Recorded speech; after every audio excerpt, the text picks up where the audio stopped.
Olá, tudo bem? Meu nome é Eduardo Saig. Olá, eu sou Renata Sotero.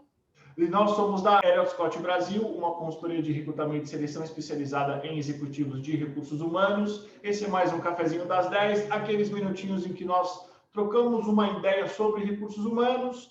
E hoje é um programa especial. Nós vamos falar sobre o ano de 2020 e o ano de 2021. Tudo bem, Rê? Tudo bom, Edu? Sejam muito bem-vindos. Mais um cafezinho para a gente fazer um balanço sobre esse ano que foi realmente desafiador, não é, Edu? Exatamente. Rê, para a gente começar, na tua visão, qual foi o maior desafio dos profissionais de recursos humanos em 2020? Nossa, esse ano foi denso, foi um ano realmente muito desafiador. Eu acho que o principal desafio foi lidar com as pessoas. Realmente, recursos humanos ficaram em primeiro plano. Tudo girou em torno das pessoas com a pandemia e com tudo que aconteceu. As pessoas tiveram realmente que se desenvolver, tiveram que olhar a remuneração, tiveram que olhar parte de logística, trabalho remoto, treinamento e principalmente saúde mental, né, Edu? Então, realmente foi um ano que os profissionais de RH tiveram que desenvolver esse olhar estratégico, né? Teve essa mudança.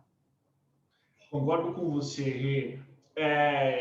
A gente viveu basicamente 3 momentos no ano, né? Eu acho que os primeiros 3 meses foram meses interessantes, onde a gente estava com uma expectativa sendo suprida do tipo, a nossa economia e o nosso cenário político está melhorando, né? Eu acho que o mercado como um todo estava bastante positivo. E aí, a leitura que eu faço agora olhando para trás é que nos primeiros 3 meses a gente teve os movimentos de mercado, principalmente os movimentos de contratação e o RH funcionando a pleno vapor, né? A gente tinha de uma maneira geral todos os subsistemas e as empresas funcionando bem.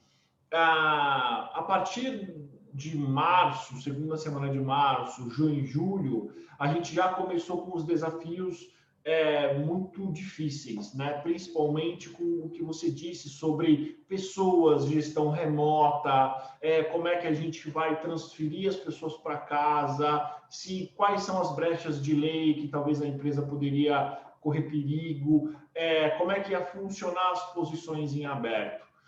E aí isso ficou muito evidente que esse momento, eu acho que foi um momento que vai mudar a gestão das pessoas nos próximos 2 a 3 anos no Brasil, né?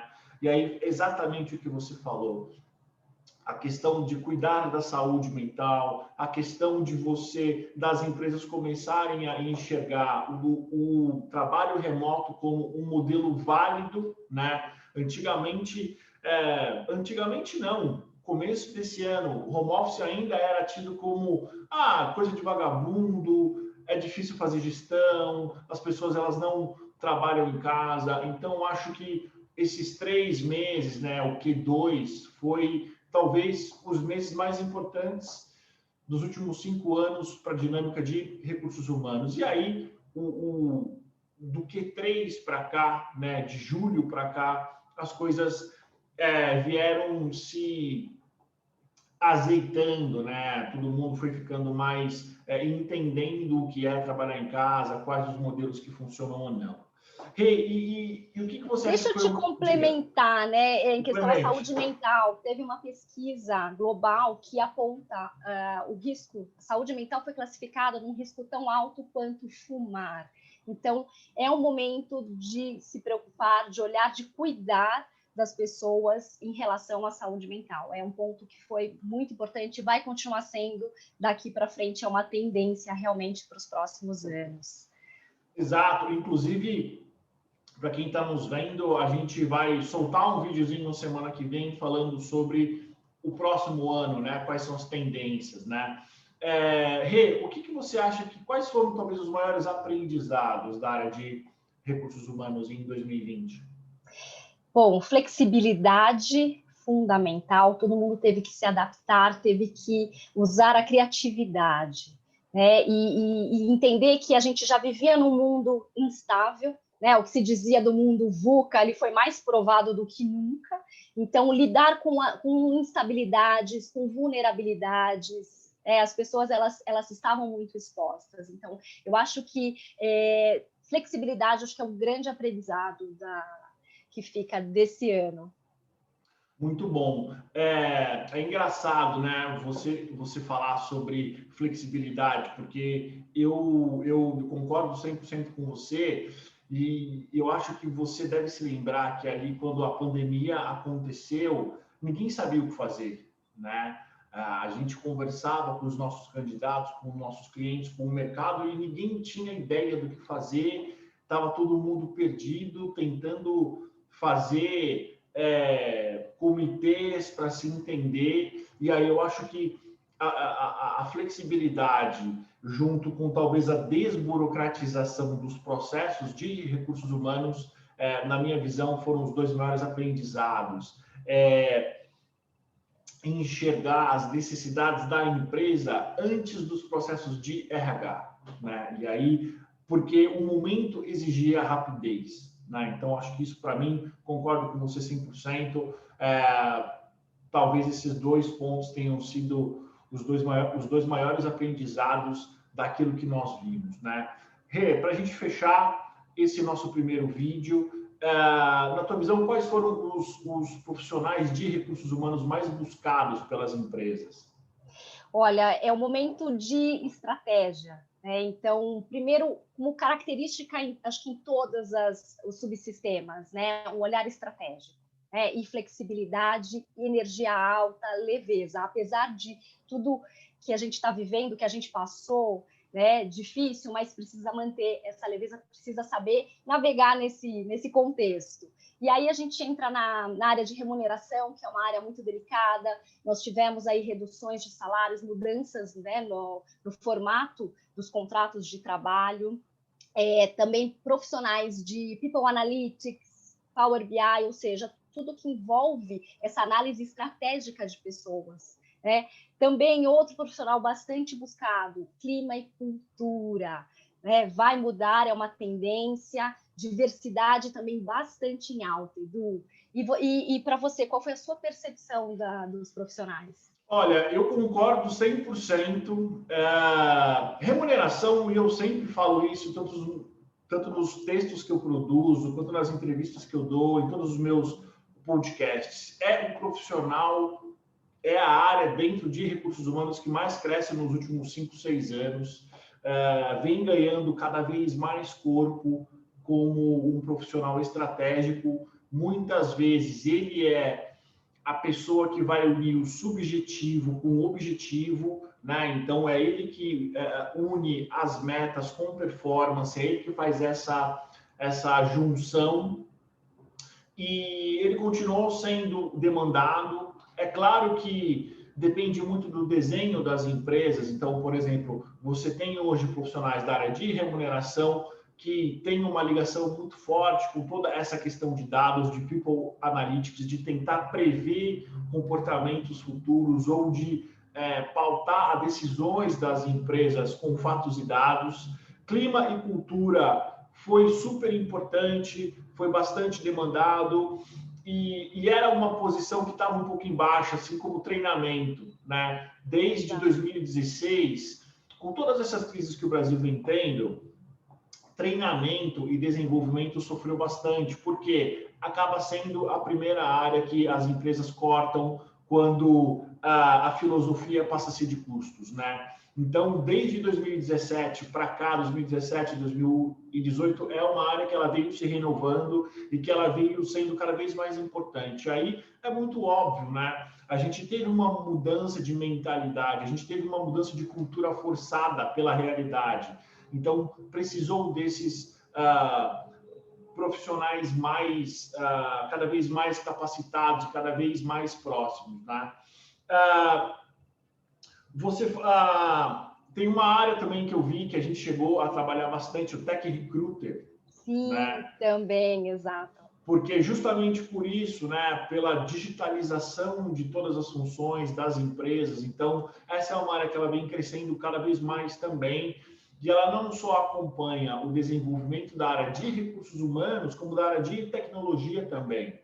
E aí uma coisa assim, super importante, super interessante que eu comecei a perceber na demanda por Tech Recruiter é que os recrutadores, tanto outras consultorias quanto as empresas, estão buscando Tech Recruiters, uma rede de relacionamento especializada na metodologia e na linguagem de tecnologia que a empresa usa, né? Então, porque é um segmento muito dinâmico, né, Edu? Então, realmente você precisa ter isso já, uma boa base para você rodar rapidamente.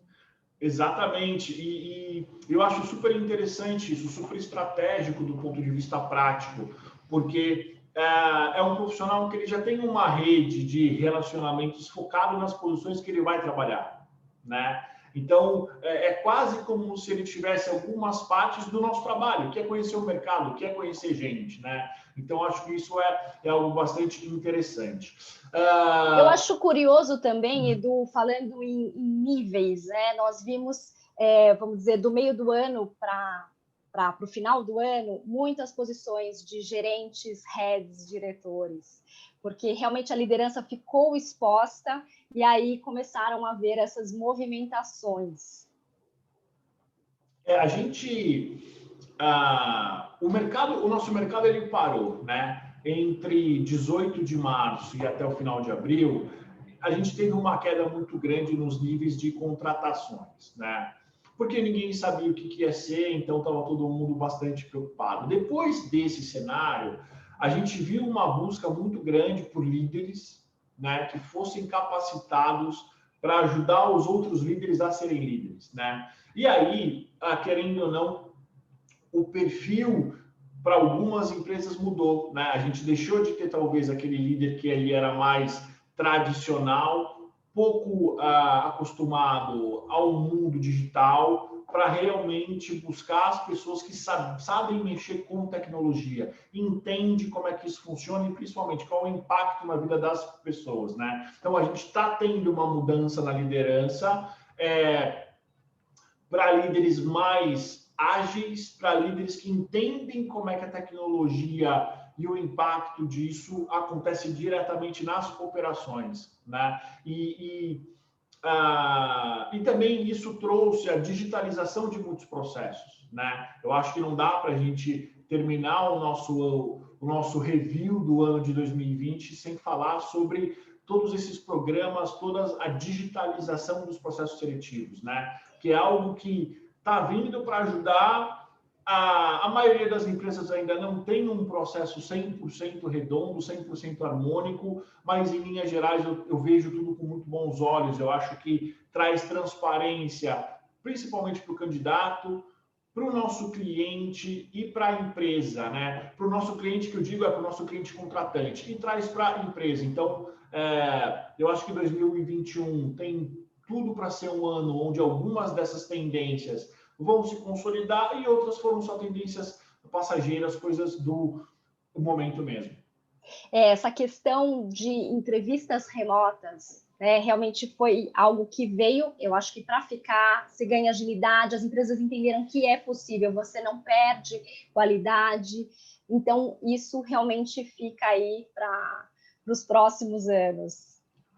E quando a gente fala de entrevista remota, né, Rê, a gente que trabalha com pessoas o dia inteiro, o tempo todo, eu acho que para o candidato esse é um desafio bastante interessante, porque o que a gente mais escuta é: poxa, Eduardo, poxa, Renata, como é que eu me comporto numa entrevista presencial? Imagina agora, né, que a gente tem entrevista digital online e eventualmente a presencial, né? Então acho que isso é mais um conhecimento que os candidatos eles precisam entender como é que essa dinâmica funciona para eles conseguirem contar as histórias profissionais da melhor maneira possível. É isso. Isso aí vem para o próximo vídeo, né, Edu? Que a gente Exatamente. vai falar das tendências para 2021. Exatamente. Rê, obrigado pelos seus 5, 10 minutos. Vamos já fazer o nosso videozinho da próxima semana. Para você que está nos vendo, obrigado pelo seu tempo e até a semana que vem. Agradeço, obrigada, e a gente volta logo mais. Até.